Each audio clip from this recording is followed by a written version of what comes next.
What's up, guys? Welcome back to my channel. My name is TishaTheBrave. Hope you guys are doing well. Hope you guys are doing okay. If this is your upteenth time watching a video of mine, then you should definitely go ahead and subscribe to my channel if you haven't done so already, and join the Bravers, which is the family name for my subscribers. Also, before I start this video, if you're interested in other spiritual content, especially moon cycles, I do have more content on my Patreon, and I'm also up for suggestions if people want some more content on there. So if you guys are here to support me like that, then go ahead and check out my Patreon, patreon.com/TishaTheBrave.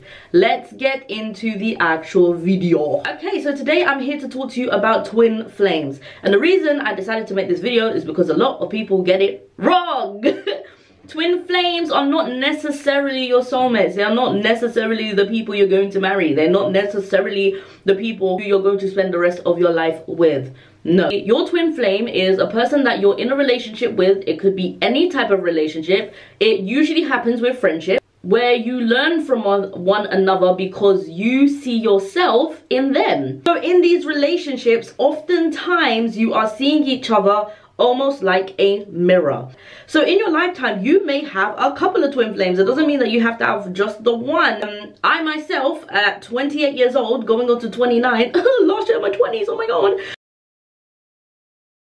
And what you'll find with your twin flames is that oftentimes they may have the same zodiac sign as you, or they may have the opposing zodiac sign as you, or there will be some sort of synastry going on between you. So if you don't know what that means, things can happen like this. You may have a placement such as Mars in Cancer in the 11th house, and then they may have a placement that's also, I don't know, a moon, which is Moon in Cancer in the 11th house. You may have some like alignments going on there. It doesn't even have to be in the same houses. What I'm saying is, it's just like you will find some synastry there. And synastry doesn't necessarily have to mean, you know, like the same exact zodiac sign. It just means that your placements are going to be harmonious in some sort of aspect there. So oftentimes twin flames are there to kind of push you out of your comfort zone. Twin flame number one for me was my best friend. In secondary school, and it's so interesting because when you look at our charts are different with sun, moon, and rising, but every other aspect of the chart is exactly the same. We both had a Mercury in Pisces, we both had a Mars in Cancer, we both had a Venus in Aries. It was literally the same, and it was so interesting because he was born months later. So you, if for those of you who are versed in astrology, you're probably thinking, if they have those placements, he's probably in Aries. He was in Aries. He was my bestest friend ever. Rest his soul. He's passed away now, but he literally was a person that was always trying to push me out of the comfort zone. So whenever he came over to my house, as young as like 14 or 15, he would be like, all right, what violin pieces do you have to practice today? You have to practice them in front of me. He'll make me play violin in front of him. He'll make me play guitar in front of him.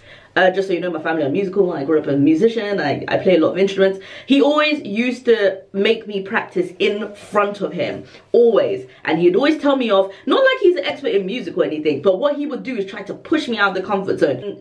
When we left secondary school, we went to college. I told him I wanted to quit college. He literally went behind my back and told my dad that I wanted to quit college, and made my dad convince me to not quit.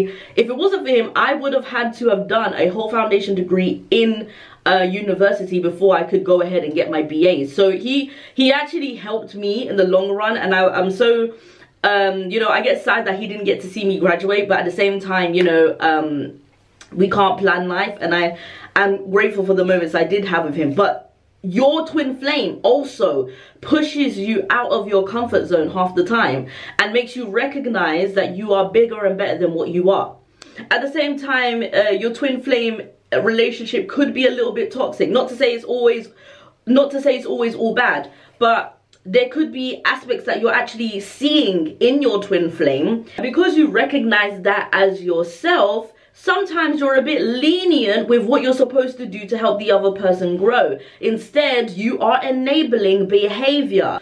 Because sometimes you can be very attached to your twin flame because it's like a part of you, and that person often understands you in ways that you can't. That person often gives you comfort in the exact same way that you want it. So you have to kind of recognize who you are in this relationship. Are you the enabler, or are you helping the person grow? Is that person helping you to grow, or are they pushing their shadow aspects that you both have onto yourselves? Or are you connecting through your shadow aspects and not connecting through growth? Because sometimes you may have the same shadow aspects, you know, and it's stuff that you have to constantly think about. But if you are in this twin flame situation, then ask yourself, what have you learned through this relationship? What are you constantly learning through this relationship? And is it time for you to let them go?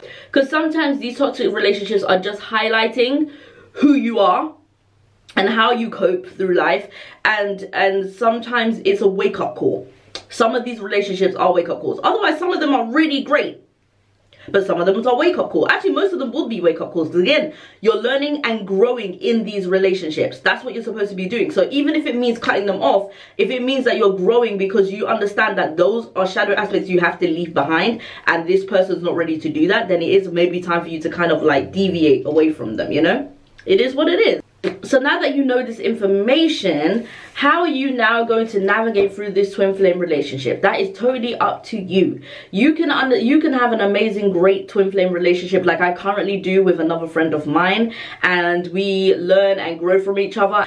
And when I catch myself enabling them, sometimes I realize that and I just take a step back. But at the same time, I'm enjoying the comfort of having my twin flames with somebody who truly and really understands me.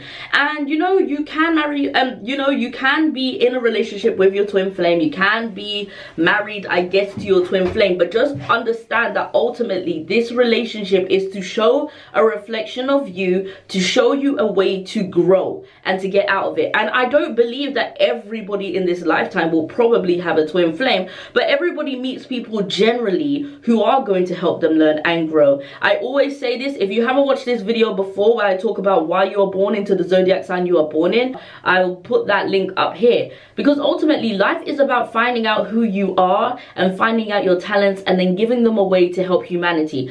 So please understand that when you're in these relationships, these relationships are stepping stones for you to be greater, for you to be bigger, for you to be better.